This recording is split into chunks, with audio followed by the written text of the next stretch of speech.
मन अपने माता पिता का स्मरण कर लो, गुरु अपने गुरु को प्रणाम कर लो, मन ही मन, मन ही मना, मन ही मन प्रणाम गुरु को करके शुरू करते हैं भगवान का नाम लेके अपने ये कारकार की क्लास। ठीक है, तो अब आप समझिए कि काल पुरुष की कुंडली 1 नंबर से स्टार्ट होती है और 1 नंबर जो होती है वो एरिस का साइन होता है, ठीक है, या मेष राशि कह सकते हैं इसको, या 1 नंबर भी होता है, इसको 1 नंबर से रिप्रेजेंट करते हैं। अब यहाँ पे कंफ्यूज मत होइएगा, यहाँ पे 1 से लेके 12 नंबर तक कोई भी हो सकता है, वो एक बेसिक फंडामेंटल है, ठीक है। लेकिन ये जो भाव है ना, ये जो ग्रीन से यहाँ तक, ये हमेशा प्रथम भाव ही रहता है। ये प्रथम भाव, ये द्वितीय भाव, एज इट इज 12 भाव था। इन भावों में राशियां ओवरलैप करती हैं, साइकिल की तरह चाहिए पहिए की तरह घूमती हैं। तो यहाँ पे 1 से लेके 12 तक कोई भी आ सकता है, और एंटी क्लॉकवाइज जब चलेंगे तो उसी से असेंडिंग ऑर्डर में नंबर हम बैठा देते हैं और वो हमारा बर्थ चार्ट बन जाता है। ठीक, तो अब एरिस राशि को पहले समझने का प्रयास करते हैं कि व्हाट इज एरिस। तो एरिस को जब हम अच्छे से समझ लेंगे तभी तो काम आगे चलेगा। एरिस के भाव है, अभी यहाँ पे प्रथम हाउस में एरिस साइन है, आप ऐसे समझिए ये पहला हाउस है, ये पूरा हाउस है, और उसके ऊपर एरिस साइन आ गया है जन्म के समय किसी का। तो एरिस साइन को समझना बहुत जरूरी है। आप सभी जानते हो कि एरिस साइन जो है का सिंबल जो है भेड़ है, ठीक है, भेड़ा है। तो भेड़ भी बहुत कुछ दिखाती है।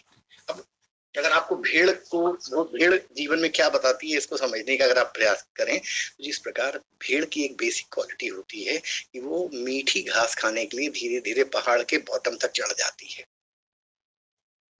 अब इसमें प्रेडिक्शन है 10 यूं, आप देख के तुरंत बता सकते हो। यानी मेष वाला सतत प्रयास करके और अच्छा पारितोषिक मिले और अच्छा प्राइज मिले, तो पहाड़ में पहले वो जब चढ़ना शुरू कर तो धीरे धीरे वो टॉप पे पहुंच जाती है। तो मेष राशि का एक सीधे एट्रीब्यूट होता है कि स्टार्ट करता है और फिर काम को फिनिश करता है, जैसे जैसे उसके आगे चैलेंजेस आते जाते हैं उन चैलेंजेस को ओवरकम करता है। तो इसी तरह हर चीज से आप प्रेडिक्शन इनबिल्ट है। ज्योतिष जो है इन बिटवीन द लाइन लिखा गया है, ऋषियों ने खाली एक सिंबॉलिक दिया है कि एरिस राशि के अंदर भेड़ जैसे गुण होंगे। अब जैसे एरिस राशि किसी की लग्न में आ रही है, फर्स्ट हाउस में आ रही है, तो उसका चेहरा थोड़ा जैसे भेड़ का चेहरा लंबा होता है वैसा होगा, ठीक है। भेड़ आपने देखा होगा, भेड़ के या बकरे के कभी कभी दाढ़ी होती है, तो उसकी कोई हो सकता है उसको दाढ़ी रखने का शौक हो।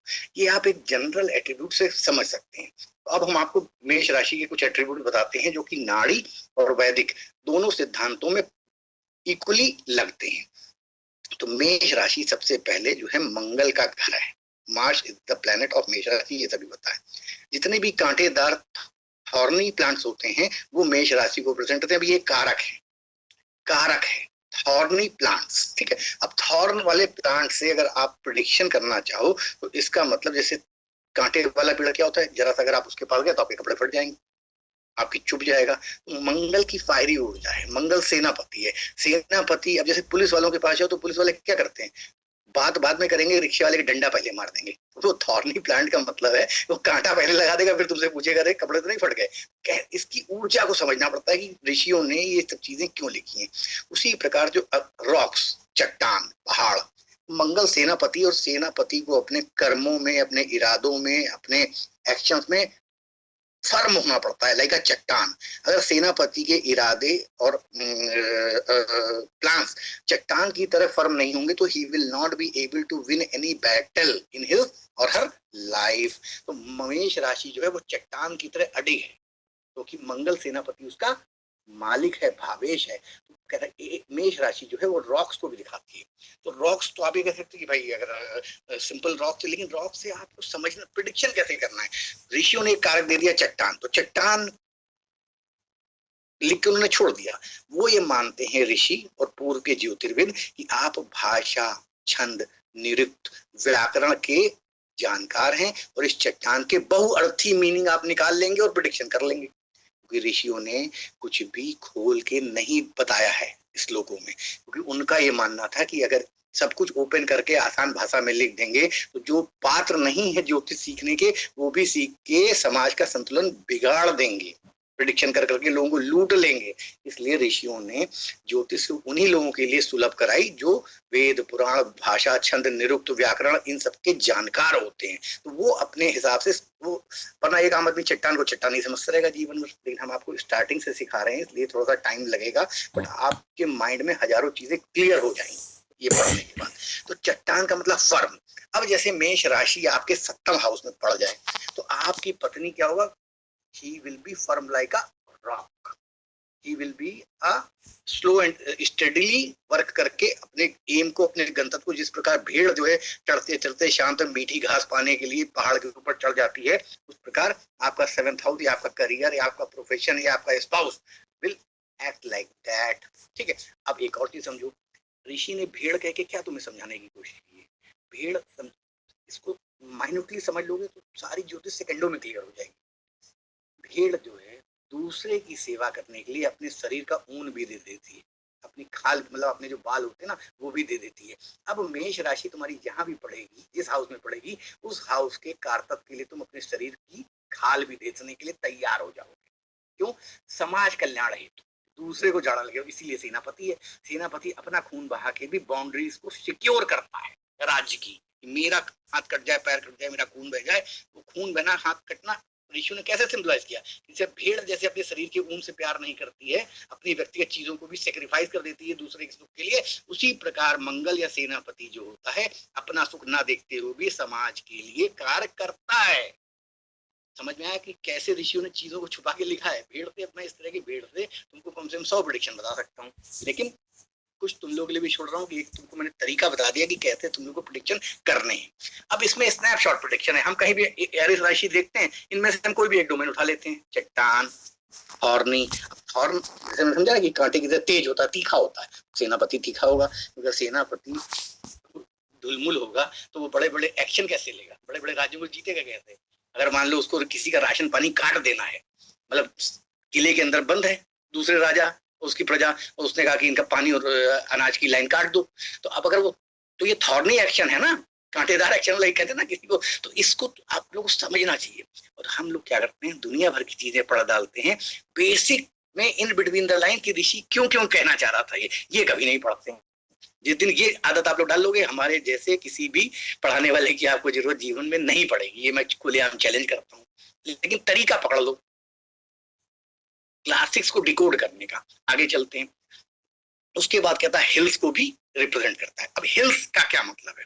देखो एक चीज समझो, अब हम तुम्हें एक एक वर्ड से, देखो एक एग्जांपल देने, फिर आगे तुम लोगों को इसी तरह से लगाना है। हिल्स का मतलब होता है जहाँ ऑक्सीजन की कमी हो, जहाँ पे चढ़ने में तुम्हें मशक्कत करनी पड़े, मेहनत करनी पड़े। अब आप अपने शहर में जहाँ प्लेन से वहां पे आराम से ट्रैक पे चल सकते हो, तो तुमसे कह रहे वैष्णो देवी की चढ़ाई चढ़ो, तो किसी को घोड़ा चाहिए, किसी को पालकी चाहिए, और चढ़ने में हाथ पैर ढीले पड़ जाते हैं। तो इसका मतलब मेष राशि जो है वो लेबर मांगती है, तप मांगती है, बल मांगती है, शारीरिक ऊर्जा मांगती है। हिल्स यानी कि मेष राशि, एरिस राशि तुम्हारी जहां भी पड़ेगी 12 घर में, उसमें तुमको पहाड़ की चोटी जैसे चढ़ने वाला संघर्ष करना पड़ता है, वैसा संघर्ष करना पड़ सकता है, लेकिन क्योंकि मंगल की ऊर्जा है तो तुम करोगे। ठीक है। हिल्स से कैसे रिप्रेजेंटेशन होता है? हिल्स जो है किसी ऊंचाई को रिप्रेजेंट करती है, यानी कि तुमको एक शीर्ष पद में, शीर्ष ऊंचाई पे पहुंचने का संदेश देती है। अब तुम्हारे जैसे मान लो 5th हाउस में पड़ जाए, तो इसका मतलब एजुकेशन की फील्ड में you have to climb the hill, या तुम्हारे सामने एक ऐसी सिचुएशन होगी जिसको तुम्हें सेनापति की तरह अपनी पढ़ाई में या तो स्कॉलरशिप अरेंज करनी पड़ेगी, या लड़ना पड़ेगा, या झगड़ना पड़ेगा, या कहीं ना कहीं से कुछ ना कुछ एक्स्ट्रा मेहनत, जो आम आदमी से एक्स्ट्रा मेहनत करनी पड़ेगी। अब ये सिंपल स्नैपशॉट प्रेडिक्शन है। एरिस राशि 5th हाउस। लव लाइफ में आ जाओ, लव लाइफ में भी यही होगा।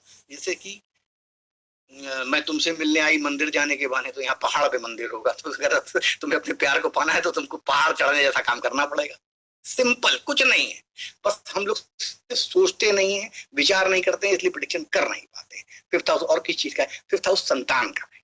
ठीक है। तो अगर 5th हाउस में एरिस राशि पड़ी हुई है तो आपको ग्रह व्रह देखने की कोई जरूरत ही नहीं है। पहले तो एरिस के डोमेन से प्रेडिक्शन 5th हाउस के निकालो।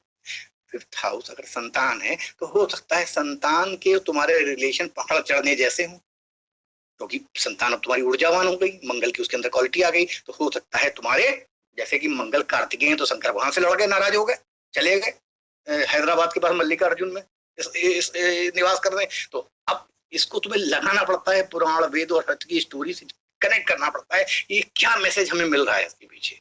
अगर पहाड़ चढ़ने की बात है, हिल वाली बात है, तो इसका मतलब आपकी संतान पहाड़ की तरह अडिग है, भी हो किसी अडिग वाला एटीट्यूड उसका हो सकता है, क्योंकि 5th हाउस संतान को रिप्रेजेंट कर रहा है। तो आपको ये सब कारक हैं, तो इन कारक की ब्लेंडिंग ही ज्योतिष है।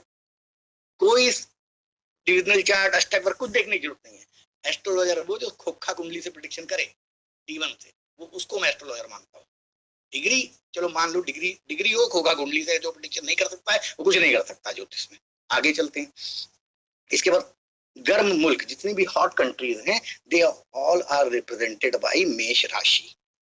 फायरी क्यों? क्योंकि एरिस एक फायरी राशि है, ठीक है, अग्नि तत्व प्रधान राशि है। तो जितने भी गर्म मुल्क हैं, गर्म कंट्री हैं, वो भी रिप्रेजेंट होते हैं। देखिए एक तरफ पहाड़ हो रहे हैं, ठीक है, पहाड़ तो नॉर्मली ठंडे होते हैं, लेकिन यहाँ पे चीजों को रेफरेंस टू कॉन्टेक्स्ट भी समझा जाता है ज्योतिष में, ठीक है। तो हॉट कंट्रीज, अब हॉट कंट्रीज यहाँ पे उसके तत्व की वजह से आ रही है, वरना आप कहेंगे पहाड़ तो ठंडे होते हैं सारे, ठीक है।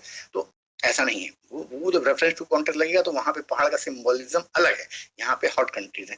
इसके बाद फायरी प्लेसेस, जितने भी आग तापने के, अपने हलवाई की कढ़ाई, ट्रांसफार्मर, ये जहाँ पे ईंटें बनते हैं, भट्टे, ये सारी चीजें फायरी प्लेसेस, जहाँ पे घर में अग्नि जला के चीजों को गर्म करते हैं, हीटर, ब्लोअर, ये सब मंगल और एरिस राशि के डोमेन में आएंगी ये सारी चीजें। अब इनसे तुम प्रिडिक्शन भी लगा सकते हो। जैसे तुम्हारा एरिस राशि एक पर्टिकुलर डायरेक्शन में पड़ रही है चार्ट में, ठीक है, तो तुम्हारे घर के वास्तु में तो तुम्हें देखो कि वहां पे अगर एरिस साइन एक पर्टिकुलर डायरेक्शन में आ रहा है, जब उसको तुम मैप पे रखोगे तो वहां पे कोई ना कोई इस तरह की चीज होगी बाय डिफॉल्ट। हीटर होगा, ब्लोअर होगा, ठीक है, वो आगे समय मिलने पे किया जाएगा। सेम वे आगे चलते हैं तो battle field, small villages, red in colour, पत्थर, स्टोन, ठीक है। हेड पोजीशन, अब ये हेड पोजीशन बहुत इंपॉर्टेंट है, क्योंकि एरिस जो है सूर्य का एग्जॉल्टेड प्लेस है। सूर्य जो है यहाँ एरिस में एग्जॉल्टेड होता है, राइट।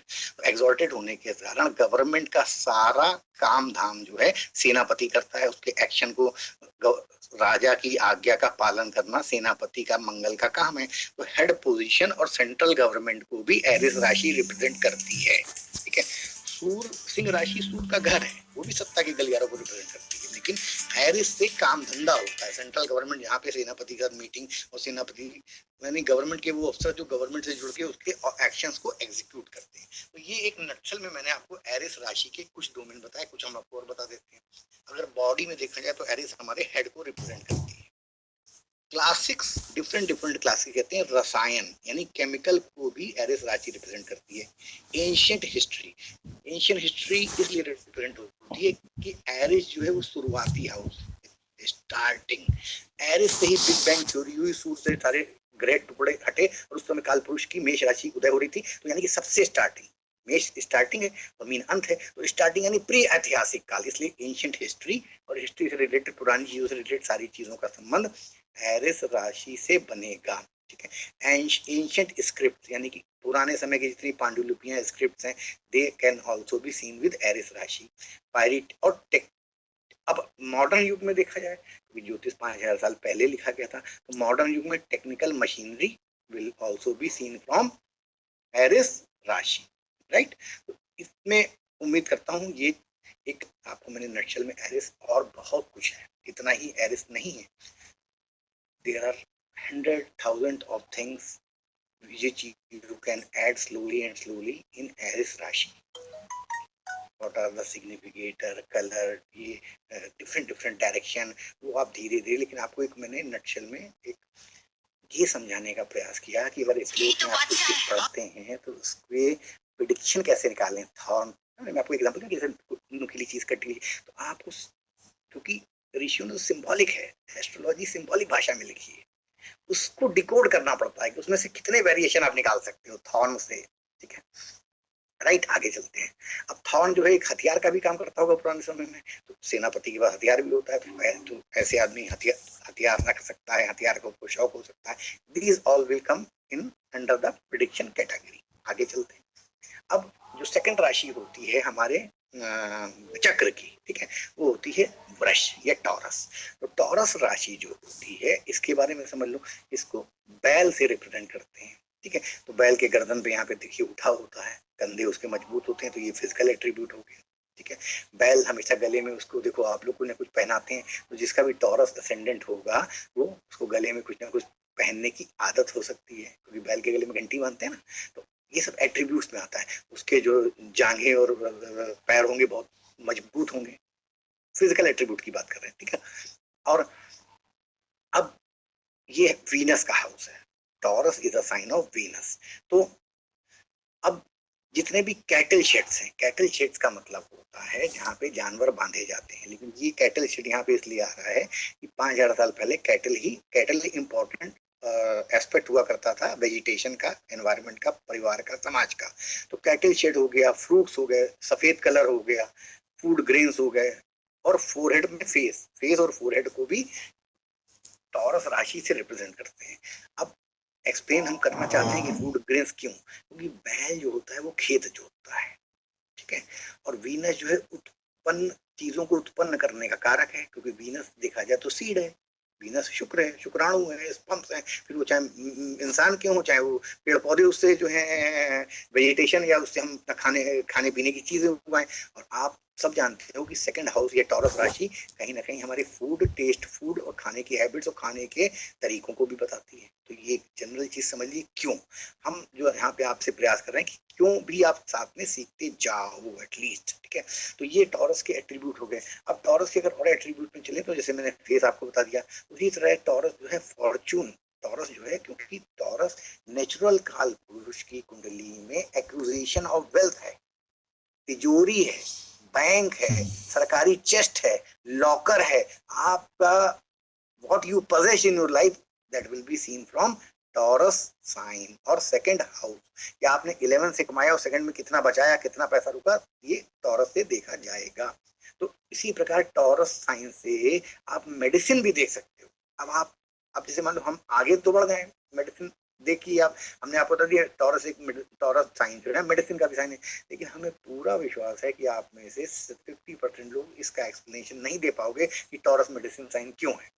इस वजह से लगता है पढ़ाने में समय, क्योंकि एक तो चीज है कि वहां पर रटा दें कि टॉरस मेडिसिन है, लगा देना जो कहीं प्रेडिक्शन में आए तो मेडिसिन कैसे यूज होगी वहां पे, लेकिन वो ज्योतिष से क्या फायदा जब आप यही ना जान पाओ अगले 6 महीने तक कि टॉरस का मेडिसिन संबंध क्या है, ठीक है।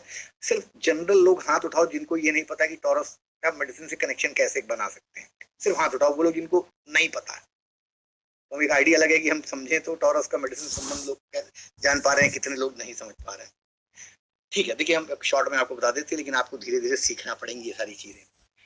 टॉरस का स्वामी है शुक्र, ठीक है, टॉरस का स्वामी है शुक्र, और शुक्र जो है एकमात्र ऐसा ग्रह है जिसको शंकर भगवान के द्वारा मृत संजीवनी प्राप्त थी। मृत संजीवनी वो विद्या थी कि किसी मरे हुए इंसान को भी जीवित कर सकती थी। तो जिस घर में शुक्र का आधिपत्य होता है, और शुक्र जो है हीलिंग, रिकवरी, के लिए बहुत इंपॉर्टेंट प्लेनेट होता है। तो like this you can, medicine एक वेग वर्ड है, वर्ड क्या है कि किसी को भी जीवन दान देना, और जीवन दान देने में मेडिसिन बहुत कारगर सिद्ध होती है। अब जीवन दान आप किसी को पानी फूंक के पिला दे वो ठीक हो जाए तो वो भी शुक्र का ही कारक है, या आपने उसको जीवन दान दे दिया, ठीक है। तो इसको समझना पड़ता है आपको। ऋषियों ने तो मेडिसिन लिख के बहुत सारी बातें छोड़ दी, आपको देखना पड़ेगा। अब मान लीजिए किसी का डॉक्टर का कॉम्बिनेशन आप देख रहे हैं, तब आप वीनस को भी कंसीडर करेंगे। वीनस, फिर मैं बोल रहा हूँ, मैं जो भी पढ़ा रहा हूँ के अलावा भी 100 200 हजारों कारतत्व हैं, लेकिन धीरे धीरे आप प्रैक्टिस करिए, पहले समझने की कोशिश करिए। वीनस जो है painting, singing, music, fine arts का भी हाउस है, महंगे और रिच हाउसेस और फॉर्च्यून का भी कारक है। अब ये पेंटिंग, सिंगिंग, म्यूजिक, तो आप समझ सकते हैं कि वीनस, अब इसमें भी लोगों को कंफ्यूजन होगी कि कैसे पेंटिंग, सिंगिंग, म्यूजिक और फाइन आर्ट्स वीनस कैसे रिप्रेजेंट होता है। एक बार मेरी कहने पे फिर ध्यान बताओ जिनको नहीं पता है कि painting, singing, music, fine art जो है कैसे वीनस से कोरिलेट होता है। जिसको नहीं पता है प्लीज उठाइए, हाथ उठाइए सिर्फ। चलिए मैं बहुत लोगों को तो नहीं देख पा रहा हूँ, इसका मतलब काफी लोगों को पता है, बट स्टिल मैं आपको समझाने का प्रयास करता हूँ जो बहुत जरूरी है। देखो आपको समझो, वीनस का एक नाम मदन भी है, मदन यानी कामदेव। यानी कि जब भी किसी के चार्ट में, किसी के भी चार्ट में गंधर्व योग बनता है, गंधर्व योग में आदमी एम.एफ. हुसैन बन सकता है, बहुत बड़ा कलाकार बन सकता है। गंधर्व और अप्सराएं दो क्वालिटी होती हैं, ठीक है, जो इंद्र के दरबार में पेंटिंग्स ये सब करते थे। तो वीनस और चंद्रमा मरकरी का भी कहीं ना कहीं उसमें रोल आता है, लेकिन वीनस चंद्रमा किसी भी चीज को ब्यूटीफाई करने, इमेजिनेशन और ब्यूटिफिकेशन के कारक होते हैं। और वीनस जो है कवि, वीनस का एक नाम शुक्र है, शुक्राचार्य है, कवि है, एक नाम मदन है, ये सब नाम वीनस के। वीनस के कई नामों में एक नाम है कवि, पोएट, ठीक है, जो इस तरह के सिंगिंग, म्यूजिक, फाइन आर्ट्स वाले काम करते हैं। तो आपको ज्योतिष को ऐसे इस लेवल पे, टॉरस राशि, क्योंकि टॉरस राशि वीनस का घर है, ठीक है, तो यहाँ पे ये चीजें ऑटोमेटिकली होंगी। और सेकंड हाउस हमारा परिवार होता है, इसलिए रिच हाउसेज ऑफ फॉर्चून, अब आपकी तिजोरी में धन है तो आपका फॉर्चून ठीक ठाक है आज के समय में, तो टॉरस साइन फॉर्चून को भी रिप्रेजेंट करता है, ठीक है। उसके बाद अगली जो हमारा साइन आता है वो होता है Gemini. Gemini is a sign house of Mercury, बुध का घर है। चार्ट में एक बार मैं आपको दिखा देता हूँ जिससे कि आपको आइडिया लग जाए। अभी हम काल पुरुष की कुंडली ले चल रहे हैं, लेके समझ रहे हैं। तो यहाँ पे तो टॉरस हो गया, और यहाँ पे मरकरी का ये घर हो गया, ठीक है, third, first house, second house, third house. और अभी सीक्वेंस क्योंकि वही चल रही है काल पुरुष की, तो यहाँ पे मरकरी थर्ड हाउस का लॉर्ड हो गया, ठीक है। तो अब समझने का प्रयास करते हैं कि what are the basic temperament and quality of zodiac sign Mercury. अभी हाउस की बात नहीं कर रहे हैं, अभी हम सिर्फ राशियों के कुछ एट्रीब्यूट्स को समझने का प्रयास कर रहे हैं। तो मरकरी जो है कॉमर्शियल प्लेसेस, जब भी कभी कॉमर्शियल प्लेसेस की बात आएगी तो आपको हमेशा मरकरी और मिथुन राशि का ध्यान करना है।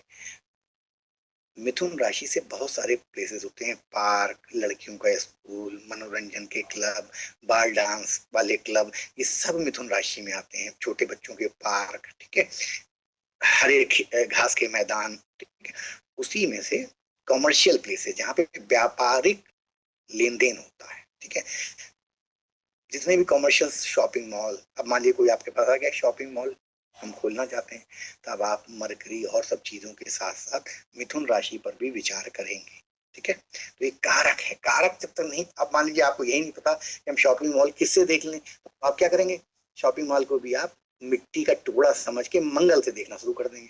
लेकिन भूमि है, मंगल भूमि पुत्र है, उसका कारक अलग है, मंगल भूमि पुत्र है। तो जब खाली जमीन की बात होगी तब आप मंगल को पकड़ेंगे, नहीं बने बनाए मकान, कॉमर्शियल प्लेसेस, ठीक है, मंगल उनके बेस में रहेगा, लेकिन that will come under the domain of mercury. जब कारक ही नहीं पता होगा तो फिर आप मंगल को देख के प्रिडिक्शन कर देंगे, तो सही नहीं होगा।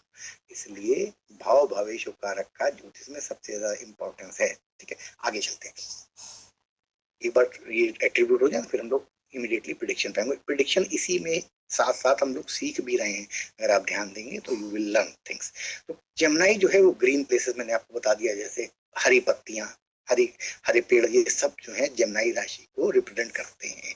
हमारे शोल्डर, काल पुरुष में जिस प्रकार एरिस जोता सर था, टॉरस फेस था, तो हमारे जो कंधे होते हैं दे आर सीन फ्रॉम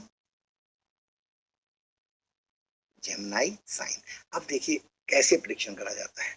अब किसी के मान लीजिए केतु और मंगल जेमिनी साइन में हो, कहीं पर भी हो, मान लो थोड़ी देर के लिए, तो ऑब्वियसली बात हम क्या कहेंगे, केतु और मंगल चोट और डिसलोकेशन, एम्पुटेशन का कारक है। तो कहीं ना कहीं उसको कंधे में चोट लगने की संभावना चार्ट में जिस समय वो पैदा हुआ उसी समय हो गई, ठीक। केतु थर्ड हाउस जो होता है, या थर्ड हाउस कह लें या तीसरी राशि मिथुन, छोटे भाई बहनों की भी होती है, और मंगल छोटे भाई बहनों का कारक है, और केतु जो है सेपरेट करने का कारक है। तो अगर मिथुन राशि में मंगल और केतु बैठे तो आप स्नैपशॉट में किसी को भी बता सकते हो कि प्रॉपर्टी को लेके, छोटे भाई को लेके, शरीर में ब्लड को लेके कोई ना कोई प्रॉब्लम, क्योंकि केतु एक मेलेफिक प्लेनेट है, मंगल एक क्रूर ग्रह है और वो मिथुन राशि में है, तो तीसरे हाउस में आपकी प्रॉब्लम आएगी। तीसरे हाउस के डोमेन यानी तीसरे हाउस कह लें या जेमिनी राशि के जो कारतत्व होंगे उनमें प्रॉब्लम ये दोनों ग्रह कर, दृष्टि से भी कर सकते हैं, वहां पे युति करके भी कर सकते हैं, और गोचर में आएंगे तो भी कर सकते हैं। मान लीजिए गोचर में आपके मंगल और केतु आ गए मिथुन में, अब मिथुन आपका जिस हाउस में पड़ेगा तो उसके कारतत्व भी बाद में जोड़ लेंगे। अभी हम मान चल रहे हैं कि मिथुन राशि आपकी तीसरे हाउस में पड़ रही है, तो तीसरा हाउस हमारे कंधे का होता है, हमारे बाजू का होता है, तो ऑब्वियस बात है इसमें कहीं ना कहीं चोट फ्रैक्चर लगने की संभावना बढ़ जाती है, ठीक है। इस तरह से आपको चीजों को समझना पड़ेगा। उसी प्रकार जमनाई राशि जो होती है बुध की होती है, बुध खुली हवा या आपने सबने पढ़ा हुआ है, तो हमारे घर की बालकनी, जो बड़े बड़े हॉल होते हैं, हमारा ड्राइंग रूम है, गैम्बलिंग हाउसेस, जुआ घर भी मिथुन राशि से देखा जाएगा। बालकनी, ड्राइंग रूम, बड़े बड़े खुले हॉल, गैम्बलिंग प्लेसेस और शहर भी, क्योंकि वहां पे वेजिटेशन, शहर अगर बात करें, कोई राशि जो है कस्बा दिखाती है, कोई राशि गांव दिखाती है, कोई राशि बहुत बड़ा शहर दिखाती है, तो उसमें जो हमारे ऋषि ने जो मिथुन राशि को डोमेन दिया है वो दिया है सिटीज का, ठीक ठाक शहर। ठीक है, तो ठीक ठाक शहर में अब इसको प्रिडिक्शन से कैसे करेंगे? तो अगर मान लो कोई आपसे प्रश्न पूछता है कि हम पहाड़ पे जाना जाके व्यापार करें या सिटी में जाके व्यापार करें, तो एक तो ये कि भाई जो पहाड़ पे कोई सिटी हो वहां व्यापार कर लो। तो सिटी से रिलेटेड जो क्वेश्चन होंगे that will be seen from Mithun. तो ये एक उसका एक कई कारतत्वों से एक कारतत्व हमने आपको ये भी बताया। उसी प्रकार जमनाई साइन में अब और समझिए, बुध जो है इंटेलेक्ट का कारक है, तो जमनाई साइन जो है मोस्ट इंटेलेक्ट है, इंटेलेक्चुअल साइन है, लॉ है, ड्वेल साइन है, यहाँ पे द्वि स्वभाव है ना, तो यहाँ ड्युअलिटी पास करती है, ड्युअलिटी हमेशा रहेगी, बिजनेस, ट्रेडिंग। ठीक है, तो आप जेमिनाई कहीं पर भी पढ़े, आप समझ लो, कह दो हाउस ऑफ इंटेलेक्ट, ये है कीवर्ड। अब हम आपको एग्जांपल देके बताते हैं। जैसे मान लीजिए सैटर्न मिथुन में आ जाए तो आप क्या करेंगे? सैटर्न कर्मा है, कर्मा को सिर्फ एक कीवर्ड से जोड़ दो, हाउस ऑफ इंटेलेक्ट, यानी इस आदमी की कमाई, कर्मा जो काम करेगा, जो प्रोफेशन करेगा, वो इंटेलेक्चुअल अपनी इंटेलेक्ट से करेगा। जो कमाई करेगा वो अपनी इंटेलेक्ट से करेगा। क्यों? क्योंकि सैटर्न कर्मा है, उसका कर्मा गुम्मा तोड़ने, ईंटा तोड़ने वाला नहीं होगा, उसका काम होगा इंटेलेक्चुअल काम। क्यों? क्योंकि शनि मिथुन राशि में स्थित है। तो या तो आप चीजों को समझ रहे हैं कैसे? शनि अगर कर्म है तो उसका कर्म काहे का है? फिजिकल लेबर नहीं है, इंटेलेक्चुअल वाला काम है। बुद्ध जो है इंटेलेक्ट का कारक है। हाँ, थर्ड हाउस जो है journalism, media, publicity, marketing, sales, ये सारी चीजें हैं, तो उसमें भी इंटेलेक्चुअल काम, इंटेलेक्चुअल लेवल का काम उसको करने में आसानी होगी। अगर ऐसा नहीं कि और काम करेगा तो सक्सेस नहीं मिलेगी, लेकिन इजीली उसके लिए ब्रह्मा का संदेश क्या है, जो उसके चार्ट की ऊर्जा क्या है, वो ये बताती है। कई लोग जो ऊर्जा बताती है वो काम नहीं भी कर पाते हैं, दैट आई कैन अंडरस्टैंड। हमारा हम बने किसी चीज के लिए, लेकिन समाज का हमारा ढांचा ऐसा कि हम कर कुछ और रहे हैं। उसी प्रकार आगे चलते हैं और कैंसर को समझने का प्रयास करते हैं, क्योंकि जोडिएक को एक बार बेसिक में समझ लेंगे ना, तब फिर हम कारक को इन्फ्यूज कर पाएंगे एक दूसरे से। इसलिए अभी अलग अलग इनको पढ़ लेते हैं, फिर एक साथ इनको आपस में मिक्सिंग करके सीखेंगे। तो कैंसर जो है वो है चंद्रमा का घर, मून का वो हाउस है। मून का हाउस है चंद्रमा को माँ का कारक कहा गया, तो मदर का हाउस भी कर्क राशि से देखा जाएगा। हार्ट, हार्ट में चेस्ट और ब्रेस्ट, ठीक है, ये इन पर जब भी कभी विचार करेंगे तो आप कैंसर राशि को जरूर विचार करेंगे। फिर चाहे वो ब्रेस्ट कैंसर की बात हो या ब्रेस्ट इनलार्जमेंट, सिलिकॉन इम्प्लांट की बात हो, कई आपके पास आने वाले समय में सेलिब्रिटी आएंगे जो आपसे इस तरह के क्वेश्चन भी पूछेंगे, तब आपको इमीडिएटली पता होना चाहिए कि आपको कौन सा हाउस, कौन सा प्लैनेट वहां पर एज अ रॉ मटेरियल उठाना है बताने के लिए। ठीक है, तो इस तरह से चीजों को, कारक से डिफरेंट डिफरेंट चीजें आपको समझनी पड़ती हैं कि कारक को हमें यूज कैसे करना है। तो क्योंकि जब आप ज्योतिष बनते हो तो दुनिया में आपके पास हर तरह की चीज पूछने वाले लोग आएंगे, सेलिब्रिटी से लेके हीरो से लेके और नॉर्मल भी, तो हर तरह के क्वेश्चन आपके सामने होंगे। तो उनके लिए आपको पता होना चाहिए कि हमें सिग्निफिकेटर उठाना क्या है, रॉ मटेरियल कहाँ से उठाना है, इस सवाल का जवाब देने के लिए। तो आगे चलते हैं, जितनी भी वाटरी चीजें हैं, पानी से रिलेटेड, मिल्क, होटल्स, क्योंकि अब देखो होटल मैं, क्योंकि देखो होता क्या है, एक एक बार तुम लोग थोड़े से सभी एडवांस होते हैं तो समझ जाते हैं होटल हम क्यों कह रहे हैं, होटल कैसे कैंसर से आता है। लेकिन नए लोग नहीं समझ पाएंगे, वो सिर्फ रट पाएंगे कि होटल भी कैंसर राशि से देखा जाता है। लेकिन असली एस्ट्रोलॉजी वही है कि आप होटल को कैसे कैंसर राशि से कोरिलेट कर सकते हो या नहीं कर सकते हो। अगर ये कैपेसिटी आपके अंदर है तो आप एस्ट्रोलॉजर हो। पुराने लोग तो कर लेंगे, नए लोग नहीं कर पाएंगे, हमें पता है। देखो, जिस प्रकार माँ जो है बच्चे का पोषण करती है, और कर्क राशि माँ की है, उसका खाना पीना, गीले पे सो जाएगी, सूखे में तुम्हें सुला देगी, उसकी केयरिंग करना, तो होटल भले कुछ देर के लिए करता हो, दो रात 3 रात हम जाके रहते हो, हमको प्रॉपर बेड देता है, खाना देता है, हमारी सर्विस देता है। तो होटल और चंद्रमा, जैसे हमें अपने घर में या अपने माँ की तरह हमारा जो ख्याल रखने वाली चीज है, वो क्वालिटी कहीं ना कहीं कर्क राशि में ही होती है। तो होटल भी आएगा, क्योंकि होटल में हम भले कुछ दिन ही जाते हो, लेकिन हमें सारी सहूलतों का वहां पे ध्यान रखा जाता है। वो अलग बात है कि हम उसके लिए पैसा देते हैं, ठीक है, वो लेकिन एनर्जी तो होटल की मून में है। तो ये चीजें अब देखिए, एक पॉइंट के एक वर्ड को के लिए हमें 3 से 4 मिनट लग गए, तो इस वजह से डिले हो सकती हैं चीजें। बट आने वाले समय में आपको इसी तरह की चीजों को खुद इंटेलेक्चुअल लेवल लगा के देखना है कि कैसे कनेक्ट आप बना सकते हो। होटल, रेस्टोरेंट, फॉरेन लैंड, ठीक है। चंद्रमा क्योंकि फास्ट ट्रैवलर है, 27 दिन में 27 राशियां पार करता है, मन है, और चंद्रमा को ट्रैवलिंग का कारक भी बताया गया है। जल, हिमालय से जल सागर तक आता है, तो ट्रैवलर, चंद्रमा ट्रैवलर, तो फॉरेन लैंड को भी चंद्रमा रिप्रेजेंट करता है। फ्रीक्वेंट चेंजिंग, कहीं भी कोई चीज फ्रीक्वेंट चेंजिंग हो रही है तो समझ लो वहां पे चंद्रमा का असर है, या कैंसर राशि का असर है, क्योंकि जल अपनी गति बहुत जल्दी जल्दी बदलता है। और मन भी एक जगह टिकता नहीं है। हमारे मन में दिन भर में 26,400 विचार आते हैं, ठीक है, एक दिन में। तो विचार तो हमारे सेकंडों सेकंडों में विचार आते हैं। तो ये सारी चीजें भी प्लस फ्रीक्वेंट चेंजिंग, कोई भी चीज अगर फ्रीक्वेंट चेंज हो रही है, फटाफट स्पीड से चल रही है, फ्रीक्वेंट चेंज हो रही है, तो दैट विल ऑल्सो भी कैंसर राशि के डोमेन में वो आएगी। मूडी, ठीक है, क्योंकि अब चंद्रमा है, जल है, तो जल मूडी से कैसे समझ सकते हैं भाई? आपने ग्लास में रख दिया तो जल गिलास जैसा हो गया, आपने प्लेट में रख दिया प्लेट जैसा हो गया, चम्मच में उठाया तो चम्मच का शेप ले लिया, तो मूडी है ना, फ्लेक्सिबल है, ठीक है। तो कैंसर राशि के ये एट्रीब्यूट। अब कैंसर को अगर मान लो आप केकड़े से जोड़ लो, तो केकड़े का क्या है? केकड़े का जो है शेल बहुत स्ट्रांग होता है। तो कैंसर वाले ऊपर से भले स्ट्रांग बहुत नजर आए, लेकिन नीचे से उतने स्ट्रांग नहीं होंगे। शेल उसका बहुत मजबूत होता है। बाहरी आवरण देखने में आपको बहुत मजबूत लगेगा उनका, अंदर से नर्म होते हैं। तो ये फिजिकल एट्रीब्यूट, नेचर के बारे में भी आप प्रिडिक्शन करते हैं। केकड़ा जो है बहुत आसक्ति होती है, मतलब केकड़ा जिस चीज को एक बार पकड़ ले फिर छोड़ता नहीं है, भले भी जब तक उसके या तो हाथ पर कटवा लेगा अपने। तो जिसकी भी कैंसर लग्न होगी, वो अगर किसी चीज के पीछे पड़ जाए तो वो फुल्ली आसक्त हो जाते हैं, फिर वो चीज जल्दी छोड़ते नहीं उसको। तो ये सब आप केकड़े के बहुत सारे एट्रीब्यूट जब आप पढ़ेंगे, तब आपको उसमें भी चीजें कई बार समझ में आती हैं कि कैसे ऋषियों ने केकड़ा क्यों दिया, कर्क राशि को केकड़े का साइन क्यों दिया।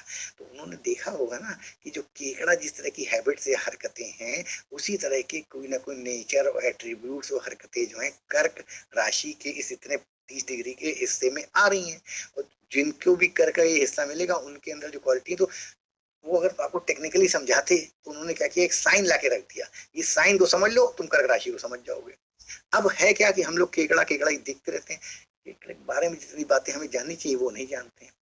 वो जिस दिन हम जान जाएंगे तो आपको कर्क राशि सेकंडों में आप किसी की भी डिकोड कर सकते हो। जैसे हम लोग एक पॉइंट बताए, आ सकती है। अब आप क्या, तो किसी का लग रहा माइक्रोफोन, हाँ जी, उनका कोई बात। अब आप इसको प्रिडिक्शन कैसे लगाओगे? देखो, जैसे मान लो किसी की कर्क राशि 10th हाउस में पड़ जाए, तो वो अपने कर्मा के लिए, अपने प्रोफेशन के लिए एकदम आसक्त होगा, वर्कोहॉलिक हो सकता है, उसको और कुछ नजर ही नहीं आएगा। अब अगर कर्क राशि किसी की 3rd हाउस में पड़ जाए, बोलने के में, कम्युनिकेशन में, ट्रैवलिंग में उसको बड़ी आसक्ति होगी, हमेशा उसी चीज में। अब कर्क मान लो 8th हाउस में पड़ जाए, तो आप अकड़ के पीछे, मान लो आपने ज्योतिष पकड़ लिया, फिर आप छोड़ोगे नहीं ज्योतिष, कुछ भी पकड़ लोगे जिस चीज को भी, ठीक है। तो कर्क का एक डोमेन, और ऐसा नहीं है, कर्क ज़ोडिएक के हजारों डोमेन है, हमने आपको एक डोमेन से की बात करी समझाने के लिए, आसक्ति। और क्यों आसक्ति है? क्योंकि केकड़ा जिस चीज को एक बार पकड़ लेता है फिर छोड़ता नहीं। ऑब्वियस है, कर्क अगर लग्न कर्क है तो आप जिस चीज को एक बार पकड़ लोगे, थाम लोगे, फिर जल्दी, लाख कोई कहता रहे कि नहीं नहीं ये सही नहीं, लेकिन आप ना, किसी की ना सुन के हमें अपना करना है, ठीक है। तो अभी इसी प्रकार समझिए, जितने भी वाटर प्लेसेस हैं, टैंक हैं, बाथरूम है, मिल्क बूथ हैं, प्लेसेस ऑफ टीटी ऑल्सो, ठीक है। पिंक, और ये पिंक इन कलर होती है, कैंसर राशि पिंकिश कलर की होती है, ठीक है। तो अब फिर वही क्वेश्चन आता है, प्लेसेस ऑफ डिटी आया एक यहाँ पे वर्ड। तो अमरुद, सॉरी टू डिस्टर्ब यू, जरा पूजा जी को अनम्यूट करो 1 मिनट के लिए। Why to disturb me? I'm always there for you. Thank you dear. Pooja ji unmute करें। मुझे यहाँ बताइए अनम्यूट हुई है, वैसे आप हमारी फ्रेंड हो, मुझे पूरी आशा है, बता। हाँ पूजा जी, आप अनम्यूट हो गई? Yes sir. अब हमको ये बताओ कि कर्क राशि जो है प्लेसेस ऑफ डिटी क्यों कहलाता है, क्या संबंध है इसका?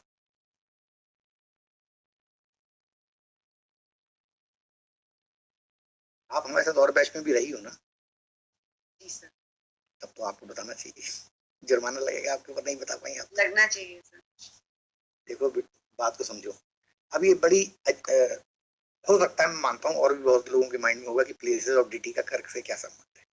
हम आपको अपने लॉजिक से समझाते हैं, क्योंकि हम पे भी कहीं किताब विताब में नहीं मिला, लेकिन बाद में अपने मरे स्वर्ग दिखता है, तो ठीक है, तो हमने जब खुद ही मेहनत करी तो हमने समझा कि क्यों प्लेसेस ऑफ डिटी ये है। कर्क राशि में जुपिटर एक्सॉल्टेड होता है, हाँ बिल्कुल बिल्कुल, सतगुरु गुरु उच्च का होता है, इसलिए कर्क राशि जो है प्लेसेस ऑफ डिटी है। उच्च गुरु या मंदिर का गर्भगृह, ये सब 9th हाउस के डोमेन है, गुरु के डोमेन है, तो इसलिए गुरु के एक्सॉल्टेशन होने के कारण यहाँ पे प्लेसेस ऑफ डिटी भी ये बोला गया है। ठीक है, चलो, तो ऐसे ही चीजों को जब तक हम सिर्फ रटने पे से ज्योतिष नहीं आता है, हम आपको ऐसे तो 50-10,000 पॉइंट लिखा दें, लेकिन लॉजिक आप नहीं समझ पाओगे कि क्यों ऐसा है। लॉजिक बहुत जरूरी होता है लाइफ में, ठीक है, लेकिन हम आने वाले 15 दिन में हर चीज का लॉजिक नहीं दे पाएंगे, क्योंकि हमें क्लास के आगे स्पीड अप करना पड़ेगा। आज से पहला क्लास है, तो हम आपको तरीका बता रहे हैं कि कैसे आपको विचारशील बनना है। एक एक कीवर्ड को पकड़ के प्रिडिक्शन निकलता है। आप मत समझो कि प्लेसेस ऑफ वर्शिप कभी आपको प्रिडिक्शन में काम नहीं आएगा। जब जब गुरु जो है गोचर में आएगा, कर्क राशि से आपके गुजरेगा, चंद्रमा गुजरेगा, तो आपको मंदिर या अपने गुरु को विजिट करना, अपने प्रोफेसर को विजिट करना, मंदिर विजिट करना, अपने टीचर के पास जाना, ऑनलाइन क्लासेस अटेंड करना, ज्योतिष, ये सब कराएगा। तो बहुत सारे इनको आपको डाइवर्सिफाई, अभी यही 15 दिन तुम्हें सीखना है कि कैसे कॉम्बिनेशन घुमा के चीजों को हम कैसे कनेक्ट कर सकते हैं एक दूसरे से, राइट। चलो आगे चलते हैं। तो ये सब है, पिंक इन कलर होता है, पिंक इन कलर ध्यान रखना कैंसर राशि का, ठीक है। अब मान लो किसी कभी कैंसर राशि कलर से भी बहुत सारी चीजें के लेवल पे भी प्रिडिक्शन निकलते हैं, इनको भी आगे सीखेंगे कैसे राशि से, कलर से हम कौन सा प्रिडिक्शन कर लेंगे, कौन सी रेमेडी में बड़ा काम आता है कलर, राइट। चल आगे चलते हैं।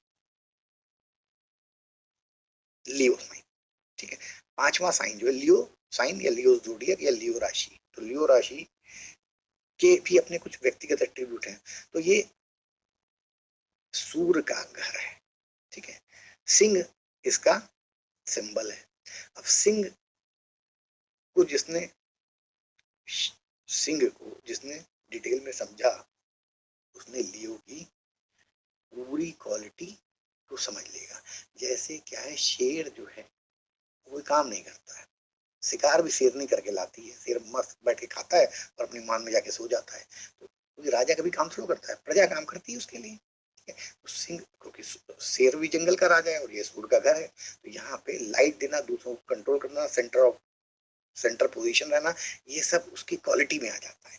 अब आपकी सिंह राशि जहां भी पड़ेगी चार्ट में, तो वहां पे आप, अच्छा, अब फिर और कारतत्व में समझते हैं। सिंह जो है एक अनफर्टाइल राशि है, कम संतति वाली, कम संतति वाली भी कह लो, या अनफर्टाइल राशि है। तो राजा जो है खुद नहीं काम करता है, करा के दूसरों से चीजों को फर्टाइल कराता है। उसके लिए राजा के लिए लोग खेत जोतते हैं, सब कुछ करते हैं, कर वसूलता है। ये सब एनर्जी है सिंह राशि की, जिनको आपको सीखना और समझना है, और फिर इनसे प्रिडिक्शन है। अच्छा, फिर केव्स, जितनी भी गुफाएं हैं, केव्स हैं, ये सब जो हैं इस तरह के जो गहराई वाले प्लेसेस, या जिनके अंदर जाके अंधेरा हो जाता है, ये सब जो है सिंह राशि को रिप्रेजेंट करते हैं। कोई शेर जो है जहाँ रहता है, शेर की मान होती है, वो अंदर जाके अंधेरे में आराम से रेस्ट करता है, ठीक है। तो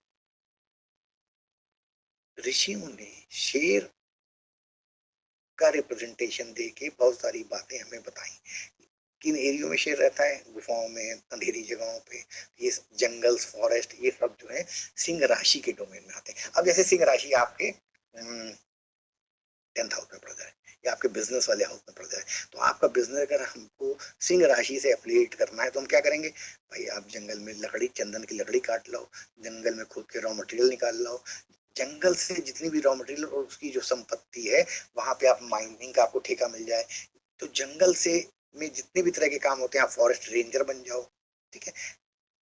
इस तरह की चीजों को कारक को कोरिलेट करना, इस घर में सिंह राशि पड़ी तो वहां पे ये सिंह राशि ये एट्रीब्यूट है, ये प्लेनेट उसमें आके बैठ रहे हैं, ये एस्पेक्ट कर रहे हैं, इस भाव में पड़ रही है, ठीक है, राशि कहीं ना कहीं इसी भाव में पड़ेगी।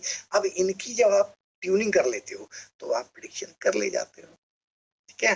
तो अभी तो शुरुआत है, अभी एक स्ट्रक्चर खींच रहे हैं हम राशियों का, फिर जब फाइनली ब्लेंडिंग करना शुरू कर दोगे आप 5-6 दिन के बाद, तब आपको चीजें, और ये सब कई बार रिपीट होगा प्रोफेशन में, सारी जो लाइफ के हमारे 4-5-6 मेन एस्पेक्ट हैं कलयुग में, वो सारे तो टच करने ही करने हैं। संतान को लेके, अब ऐसा संतान को लेके क्या है, उससे सिंह राशि मान लो पंचम किसी के नॉर्मली पड़ती है कालपुरुष में, तो शेर जो है अपने बच्चों की ज्यादा केयर वेयर नहीं करता है, शेर नहीं सब कुछ घर का काम भी करती है। तो अब सिंह राशि अगर किसी की जिस हाउस से संबंध होगी तो वहां आप कह सकते हो कि वहां पे आप राजा की तरह बिहेव करोगे, ज्यादा मतलब नहीं रखोगे, खुद आपको उस हाउस में खुद काम करने की जरूरत नहीं है, वहां तो आप राजा हो।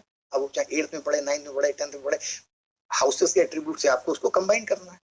लेकिन जब सिंह राशि के बेसिक मूल तत्व को आप जान जाओगे कि फायरी साइन है, लेस फर्टाइल है, कम संतति होती है शेर की, शेर के बहुत ज्यादा बच्चे नहीं होते एक बार में, जैसे कुत्ते की तरह दोबारा बच्चे पैदा कर दे, शेर नहीं, ऐसा नहीं होता, तो एक लेस संतति की राशि है। तो उसमें ऐसे हजारों एट्रीब्यूट्स हैं, उस समय के साथ साथ आप पहले तो उनको सीखें और फिर उनको प्रेडिक्शन में देखें तो लगाएं। जैसे मान लो किसी का चार्ट आया, भाई हमें चाइल्ड बर्थ की प्रॉब्लम, तो आप देखो उसकी सिंह राशि जो है कहीं ना कहीं डिस्टर्ब होगी, पंचम में पड़ेगी तो भी, और उसमें कोई ना कोई सेपरेटिव टेंडेंसी के, अबॉर्टिव टेंडेंसी के प्लैनेट होंगे, इसकी वजह से नहीं हो रहा है चाइल्ड इशू, हो रहा है उसको चाइल्ड नहीं हो रहा है।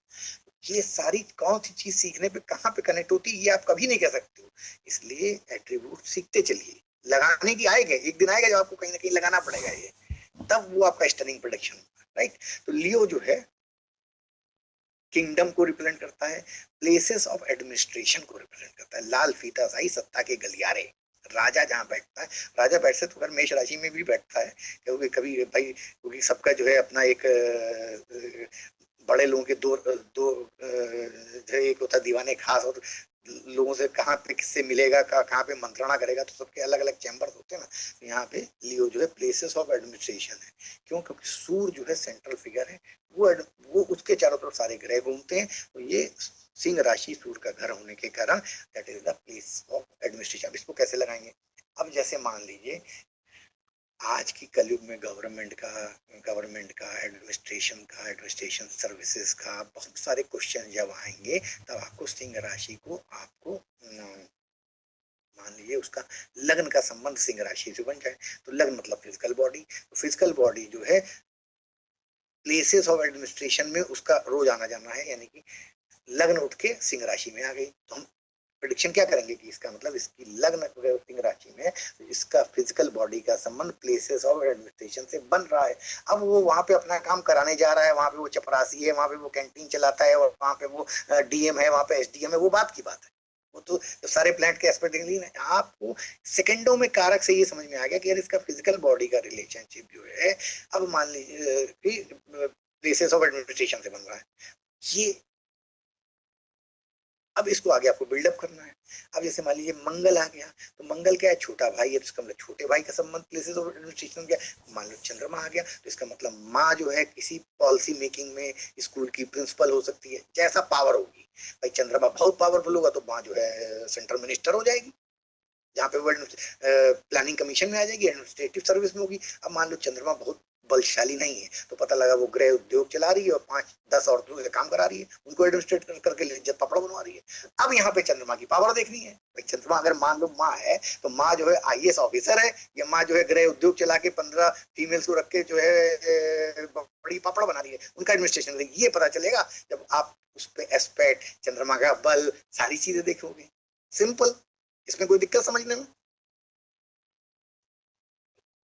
तो कारक जोड़ा, हमने कुछ नहीं किया, हमने हमने देखा, जैसे आपने कल अगर देखा होगा क्लास में, जैसे उसने बताया कि मकर राशि में चंद्रमा है, हमने कहा माँ जो है पब्लिक फिगर या पब्लिक सरकार की तरफ से पब्लिक का एडमिनिस्ट्रेशन देखती होगी, तो आपको क्यों, क्योंकि हमें कारक पता है, मकर राशि जो है वो लोकल विलेज हेडमैन या इस तरह की प्रधान या इस तरह की चीजें होता है, तो आपको सिंपल जब कारक पता है तो फिर आपको सिर्फ बेसिक D1 चार्ट से आप कम से कम 50 इवेंट बता दो, तो उसके बाद तो आपको वो खुद ही कॉन्फिडेंस आ जाएगा। तो प्रैक्टिस करिएगा, मेरा पूरा विश्वास है और वादा है कि 15 दिन बाद आप भी, अगर ज्यादा नहीं 15-15 कारतब भी जंबल अप करना सीख लोगे ना, तो भी आप कम से कम 1000 प्रेडिक्शन करने की कैपेसिटी आपके अंदर डेवलप हो जाएगी। चलिए आगे चलते हैं। तो ब्राउन नॉर्मली सूर्य का कलर तो ऑरेंजिश रेडिश है, लेकिन सिंह राशि का कलर ब्राउन होता है। ठीक है, ये ध्यान रखिएगा, हम कलर जो बताया वो लिख देते हैं। अच्छा, एक चीज ध्यान रखिएगा, कभी कभी मतांतर से स्कूल ऑफ थॉट, क्योंकि there are 18 schools of thought in astrology, तो अलग अलग ऋषियों ने इस परंपरा को ज्योतिष की आगे बढ़ाया है। तो कई बार कहीं आपने कोई और कलर पढ़ा हो तो उसके लिए एडिमेंट मत हो जाइएगा, सर आप ब्राउन बता रहे हैं और हमने तो इस कलर को पढ़ा है। अलग अलग ज्योतिष अलग अलग एरा में नारद, सूर्य, अंग्रेज, भृगु, रौनक, शौनक, 18 ऋषियों ने ज्योतिष शास्त्र को आगे बढ़ा, पराशर से लेके भृगु तक। तो सबके में थोड़ा बहुत कहीं कहीं पे अंतर आता है। ठीक है, तो ये आपकी अपनी परंपरा, और आप जिस स्कूल ऑफ थॉट से आते हैं, जेमिनी से आते हैं, भृगु से आते हैं, कहाँ से आते हैं, उस हिसाब से आप अपने हिसाब से थोड़ा बहुत मतांतर हमारे पढ़ाने में चीजों में हो सकता है। तो उसके लिए एडिमेंट होने की जरूरत नहीं कि हमने तो यहाँ पे ये इस क्लासिक में पढ़ा है। क्लासिक में भी थोड़े बहुत मतांतर चेंजेस कहीं कहीं पे कुछ चीजों में हो जाते हैं, तो उसकी चिंता करने की जरूरत नहीं है। तो अब लियो साइन जो है हमारा, हमारे बेली को भी दिखाता है, अपर एब्डोमेन, ठीक है, स्टमक को भी दिखाता है और स्टेट गवर्नमेंट को दिखाता है। कहाँ मेष राशि जो है सेंट्रल गवर्नमेंट को भी दिखा रही थी, और जो लियो साइन है सिंह राशि जो है वो स्टेट गवर्नमेंट को भी दिखाती है। अब ये भी बड़ा क्वेश्चन है कि हम आईएएस ओपीसीएस में हम क्या बनेंगे, तो देख लो, मंगल का संबंध होगा तो सेंट्रल गवर्नमेंट, किसी भी जॉब में, रेलवे सेंट्रल गवर्नमेंट की जॉब है। तो इस तरह से भी आप चीजों को, अब ये एक पॉइंट आप अपने माइंड में नोट कर लो, मेष राशि जो है वो सेंट्रल गवर्नमेंट को रिप्रेजेंट करती है, लियो राशि स्टेट गवर्नमेंट को रिप्रेजेंट करती है। ठीक है, राजाओं का राजा, जहाँ पे सूर्य एग्जॉल्टेड होता है वहां चक्रवर्ती सम्राट होता है। सूर्य अपने क्षेत्र में अपनी रियासत का राजा है, तो सिंह राशि में भाई विक्रमादित्य जो है बहुत बड़े एरिया के राजा थे, तो एग्जॉल्टेड सूर्य थे। एग्जॉल्टेड सूर्य मतलब वो राष्ट्रपति, नहीं तो आप अपने क्षेत्रीय विधायक हैं, एमपी हैं, छोटे एरिया के, लेकिन आप चीफ प्राइम मिनिस्टर हैं, फिर आप पूरे स्टेट के, तो फिर आप मेष के सूर्य हैं, सिंह के सूर्य हैं, तो आप लोकल लेवल के आप को कैटर करेंगे स्टेट गवर्नमेंट को। ठीक, ये लॉजिकली समझ लीजिए, सब बातें आपको प्रिडिक्शन में सेकंडों में काम आएंगी। आदमी ने पूछा कि मैं आईएएस की तैयारी कर रहा हूँ, तो पीसीएस भी दे रहा हूँ, मेरा किस में होगा, या मैं रेलवे भी भर रहा हूँ, सेंट्रल गवर्नमेंट की जॉब भर रहा हूँ, स्टेट गवर्नमेंट की जॉब भर रहा हूँ, किसमें ज्यादा चांस है। तो देख लो, जिस राशि में कम रिफ्लेक्शन होगा, जो ज्यादा पावरफुल होगी वहीं पे होगा। कभी कभी दोनों पावरफुल होंगी तो दोनों जगह से उसको अपॉइंटमेंट लेटर आएगा, स्टेट से भी आएगा, सेंटर से भी आएगा, तब वो पूछेगा कि ज्वाइन कौन सा करो, तब भी आपको देखना पड़ेगा। ठीक है, तो क्वेश्चंस के लिए प्रिपेयर रहिए, और क्वेश्चंस के लिए प्रिपेयर होने का तरीका है कि आप इन बिटवीन द लाइन आप भी तैयारी अपनी करते रहिए। राइट, तो आज के बाद एटलीस्ट कम से कम आपके माइंड में ये दुविधा तो नहीं रहेगी कि स्टेट गवर्नमेंट की नौकरी और सेंट्रल गवर्नमेंट की नौकरी कैसे देखनी। डन, आगे बेली और स्टमक, अपर एब्डोमेन। अब जैसे मान लीजिए कि सिंह राशि में आपके केतु बैठा है, मंगल बैठा है और राहु की उस पर दृष्टि है, केतु बैठा तो राहु दृष्टि हो जाएगी, तो 100% आपके अपर एब्डोमेन में कहीं ना कहीं केतु चीरा है, कट है, इम्पुटेशन है, चाहे अपेंडिक्स निकाला जाए या अपर एब्डोमेन की जो भी प्रॉब्लम हो, बहुत बुरी कंडीशन में आपके स्टंट पड़ सकता है। अब जैसे राहु बैठ गया सिंह राशि में, ठीक है, हम आपको आसानी से देखिए कारक को जोड़ना सिखाते हैं। आप सबको पता है, भी मैंने राहु के कारक पढ़ाए नहीं है, लेकिन प्रिडिक्शन कैसे करना ये समझ लो। राहु जो है फॉरेन एलिमेंट है, राहु विदेश का कारक है। अब तुम्हारे सीने में क्या विदेशी चीज आ जाएगी, अब ऐसा तो नहीं मार्लिन मनरो बस जाएगी तुम्हारे सीने में विदेशी है, तो सीने में तुम्हारे स्टंट पड़ेगा, पेसमेकर पड़ेगा, फॉरेन एलिमेंट पड़ेगा, सीधी सी बात है। ठीक है, क्यों, क्योंकि राहु राहु तुम्हारे सिंह राशि में बैठा है और कहीं चतुर्थ या पंचम स्थान पे बैठ गया, तो ऑब्वियस सी बात है वो सीने को दिखाता है, हाउस वाइज भी बॉडी के पार्ट्स को और राशि वाइज भी बॉडी पार्ट्स को समझिए। ठीक है, अब फॉरेन एलिमेंट पढ़ना है, तो अब ज्योतिष से फायदा क्या है, आपने देखा ये आदमी 35 साल का हो रहा है और इसके जो है सिंह राशि में राहु बैठा है और साथ में मंगल भी बैठा है, जो कि या कॉम्बिनेशन बन रहा है कि इसको हार्ट की प्रॉब्लम हो सकती है। तो हम 35 साल की उम्र में ही उसको ये ज्योतिष से भाग बनाए बताएं उसका, भले ना, लेकिन उसका भाग बना सकते हैं। भैया तेरा 42 साल की उम्र में जो दशा आ रही है उसमें तेरे स्टंट पड़ जाएंगे, तो अभी से अपना कोलेस्ट्रॉल कंट्रोल कर ले, एक्सरसाइज शुरू कर दे। तो हमने उसका भाग बताया नहीं स्टंट पड़ने के बाद।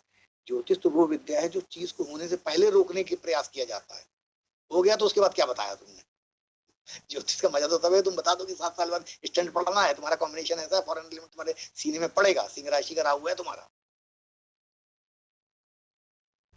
सुधर जाओ, अपनी डेली हैबिट ठीक कर लो, खान पीन ठीक कर लो, अपनी वॉकिंग वॉकिंग एक्सरसाइज चालू कर दो। तो ये है जिसके लिए ज्योतिष का निर्माण हुआ था कि आपको श्रेष्ठ जीवन जीने की कला देता है।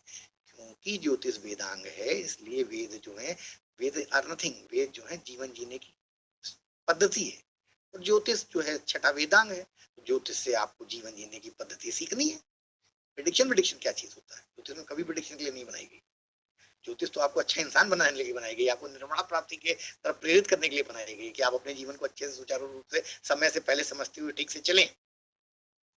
ठीक, लेकिन हम लोग उसका इस्तेमाल आज लोअर लेवल पे कलयुग में प्रिडिक्शन के लिए करते हैं कि मकान कब होगा, शादी कब होगी, बंगला कब बनेगा, गाड़ी कब आएगी, गर्लफ्रेंड ने ब्लॉक कर दिया है, वो ब्लॉक से कब हटाएगी, यही सब क्वेश्चन आते हैं। बेवकूफी है आजकल, सीखते रहिए, काम आएगा सब।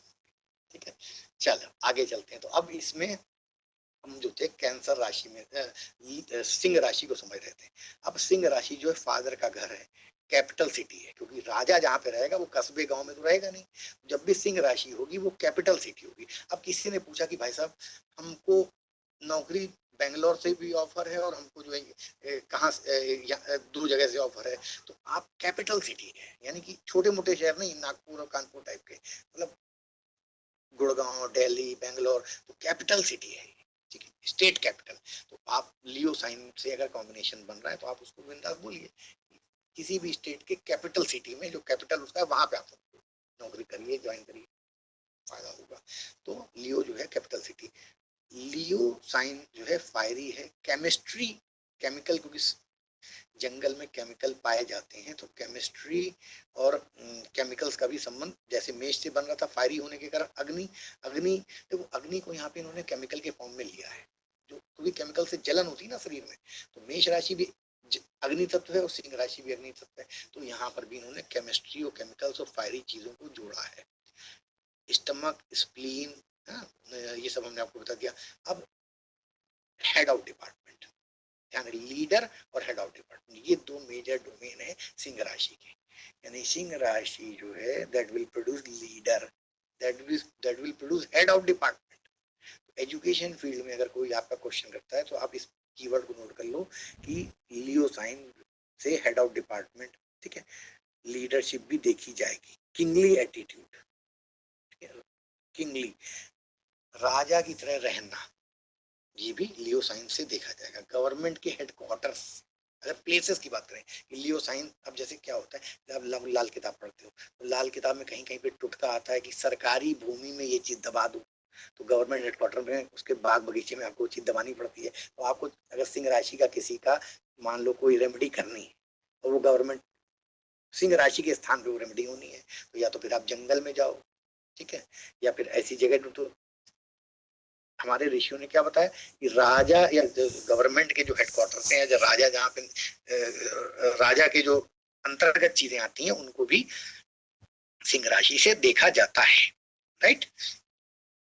तो ये चीजें एक नक्शल में मैंने आपको सिंह राशि के बारे में बताया। अब आगे चलते हैं, और सिंह के बाद वर्गो साइन आता है। वर्गो वेजिटेशन का साइन है, ठीक है, वर्गो लॉ भी है। वर्गो जो है नेचुरल ज़ोडिएक में 6th हाउस है, और 6th हाउस से भी लॉ या कानून को देखा जाता है, क्योंकि यहीं पे, ठीक है, तुला जो है वो साइन है अदालत का, लेकिन 6th sign is also a sign of law. Law जो है कानूनी भी हो सकता है या कोई प्रकृति का लॉ भी हो सकता है, ठीक है, प्रकृति का लॉ, क्योंकि वेजिटेशन है, एनवायरमेंटल साइंस, ये सारी चीजें जो है किसी भी प्रकार के कानून और लॉ जो है वर्गो साइन से देखा जाएगा। बुद्ध भी कई बार किताबों में जो धाराएं लिखी होती हैं वो सब यहाँ पे बुद्ध का घर होने के कारण अब लॉ को और भी तरीके से समझ लेते हैं, क्योंकि यहाँ पे वकालत और कोर्ट केसेस, लिटिगेशन, कई चीजें हम लोग देखते हैं। तो जो प्रकृति का लॉ है, प्रकृति का लॉ समझते हैं कि जैसे अगर आपने दिनचर्या है, 6th हाउस दिनचर्या है, अगर आपने प्रकृति के लॉ को तोड़ा तो आपको वही 6th हाउस जो एक सुचारू रूप से अच्छा काम कर सकता था वो बीमारियों में बदल जाएगा। तो लॉ तोड़ेंगे तो रोग, ऋण, कर्जा, दुर्घटना, मुकदमा होगा, यानी लॉ पे चलने का हाउस है। इनके विपरीत कुछ करेंगे तो यही, क्योंकि क्योंकि सिक्स हाउस से ही हम डॉक्टर बन भी सकते हैं और सिक्स हाउस से ही हम बीमारों पे अपना भी इलाज करा सकते हैं। लॉ को आप तोड़ रहे हैं, प्रकृति के शारीरिक लॉ को, खाने पीने के लॉ को, किसी भी तरह के, तो यहाँ पे आपको समस्या अवश्यगामी है। जुडिशियली को भी वर्गो हाउस रिप्रेजेंट करता है, डोमिनेटिंग हाउस भी है ये, इंटेलेक्ट का साइन है, intellect, vegetation, business, trade, fickle minded और कॉमर्शियल हाउस। क्यों? क्योंकि ये बुद्ध इसका स्वामी है। और भी बहुत सारी चीजें सिक्स्थ हाउस में है, जैसे ट्रांसपोर्ट, स्पेशली वाटर ट्रांसपोर्ट। अभी वाटर ट्रांसपोर्ट क्यों आता है? क्यों? क्योंकि एक कन्या नाव पे बैठी हुई है और नदी पार कर रही है, ये इसका सिंबल है। उसके एक हाथ में अग्नि है और एक हाथ में बाली है। तो अब बाली, अग्नि, नाव, जल में सब कुछ, और उसने सुंदर कपड़े पहन रखे हैं, वर्जिन कन्या, ठीक है, इसीलिए इसको कन्या बोला जाता है, ठीक है, कन्या राशि हिंदी में, ठीक है। तो इसके बहुत सारे एट्रीब्यूट होते हैं। सिक्स्थ हाउस में कालपुरुष में नेचुरल पड़ती है, तो और बुद्ध की साइन है, तो बुद्ध से इंटेलेक्ट। ये राशि के दो कीवर्ड्स नोट कर लो, क्रिटिसाइजिंग और एनालिसिस। मोस्ट क्रिटिसाइजिंग राशि है और मोस्ट एनालिटिकल राशि है। तो जब भी जहां कहीं भी आपका वर्गो साइन पड़ेगा 12 हाउस में, उस हाउस के सिग्निफिकेटर के वो आप criticism, analysis, intellect, law abiding, transport, ये सारे कीवर्ड्स। अब आप देखिए इन सबसे प्रिडिक्शन निकलेंगे। अगर कॉम्बिनेशन, अब जैसे मान लो चंद्रमा बैठ जाए कन्या राशि में 10th हाउस में, तो आप, अब क्योंकि नाव पे चंद्रमा इस साइन में ही पानी था, नाव था, तो आप क्या बोलेंगे? मर्चेंट नेवी में हो सकता है, वाटर ट्रांसपोर्टेशन, वाटर जल के थ्रू जो बोलते हैं ना, लॉजिस्टिक, वाटर की लॉजिस्टिक्स, जहाजरानी डिपार्टमेंट, कैनाल। अब इसको, अब हमने कुछ नहीं किया, हमने सिर्फ कारक जोड़ा। 10th हाउस में वर्गो साइन पड़ा, चंद्रमा बैठ गया, ठीक है। तो हमने, क्योंकि नाव पे बैठी कन्या है और ऋषियों ने ये सिंबल बनाया, तो बहुत सोच समझ के बनाया होगा, बेकार में तो बनाया नहीं होगा। तो इसको आपको कारक अगर आपको आते हैं तो फिर उनको अलग अलग हाउस में ब्लेंड करने की टेक्निक भी हम लोग सीख लेंगे आगे।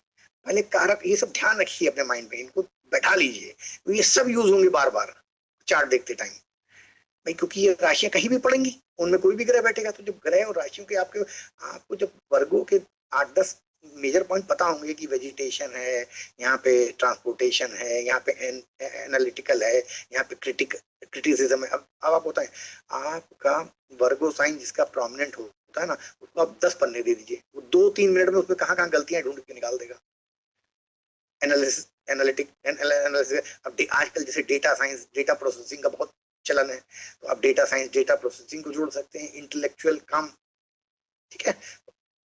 Try to understand. अब जैसे 6th हाउस जो सेवा का भी है, घर में जो हम घरेलू जानवर पालते हैं, चोरी का भी है, मामा का भी है, वो सब आगे सीखेंगे।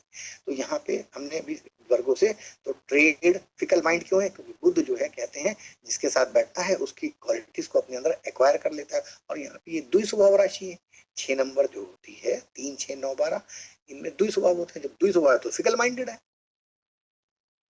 तो फिकल माइंडेड भी होता है कॉमर्शियल हाउसेस, क्योंकि बुध की राशि है। और जब वहां पे अनाज भी है, अग्नि भी है, ट्रांसपोर्ट भी है, तो इस तरह के बड़े बड़े वेयर हाउस एरिया वाइज देखा जाए लाइक दिस। अब आपको एक विजन आया होगा कि कैसे राशियां जो दिखती हैं उनके अलावा भी उनमें जोड़ना है अभी हमें। अभी ये राशियां किसी न किसी हाउस में पड़ेंगी, तो अभी हाउस के कारतब सीख लेंगे। तो हाउस और राशि को पहले मिक्स करके प्रेडिक्शन करेंगे, फिर प्लैनेट्स आएंगे, तो प्लैनेट को इन तीन दोनों चीजों से जोड़ेंगे, फिर प्लैनेट पे दृष्टि पड़ेंगे, प्लैनेट किसी से युति करेंगे। बस ये 5 स्टेप में आपको 15 दिन में कॉम्बिनेशन बनाना आ जाएगा। तो पहला सबसे स्टेप है कि हम पहले हाउस और राशियों के क्वालिटीज को समझ लें, फिर ब्लेंडिंग पे आ जाएंगे तुरंत इमीडिएटली। तो वर्गो साइन जो है तो बड़ी बड़ी कॉमर्शियल लोकेलिटीज को भी वर्गो साइन रिप्रेजेंट करता है। ये बात अच्छे से समझ लीजिएगा, जितनी भी बड़ी बड़े commercial activity, places of activity हैं, वो भी वर्गो साइन से रिप्रेजेंट होती है। प्लेस ऑफ गुड लुकिंग, जो बहुत सुंदर जगह होती है, क्योंकि हमने आपको कहा नाव है, पानी है, सुंदर कपड़े पहने लड़की उस पर यात्रा कर रही है, सरोवर टाइप में, जो पिक्चर ऋषियों ने दी है, ओरिजिनल पिक्चर वर्गो की। मैं जो आपको यहाँ पे एक्सप्लेन करता हूँ, मैं ओरिजिनल पिक्चर जो हमारे शास्त्रों में है, क्लासिक्स में, वो यहाँ पे एक्सप्लेन करता हूँ। तो आजकल तो आप साइन देखोगे तो एक लड़का जो है, लड़की वर्गो में वेस्टर्न साइन की बात नहीं कर रहे हैं, साइन भी अलग अलग परंपराओं में, चाइनीज में, ताजिक, ये अपने अरेबियन कल्चर में, इजिप्ट कल्चर में, अलग अलग कल्चर्स में अलग अलग साइन वर्गों के आपको मिलेंगे, लेकिन हम यहाँ पे वैदिक एस्ट्रोलॉजी के साइन को डिकोड करने का प्रयास कर रहे हैं आपके साथ। आगे चलते हैं तो प्लेसेस ऑफ गुड लुकिंग, ठीक है, और कलर जो होता है इस राशि का ग्रे होता है, ध्यान रखिए ग्रे इन कलर होती है ये राशि, ठीक है। प्लेसेस ऑफ लर्निंग, कहीं पर भी लर्न करना हो, यानी फिर इसमें कोई भी चीज लर्न करने की हो, क्योंकि बुध बड़ा फास्ट लर्नर है, बहुत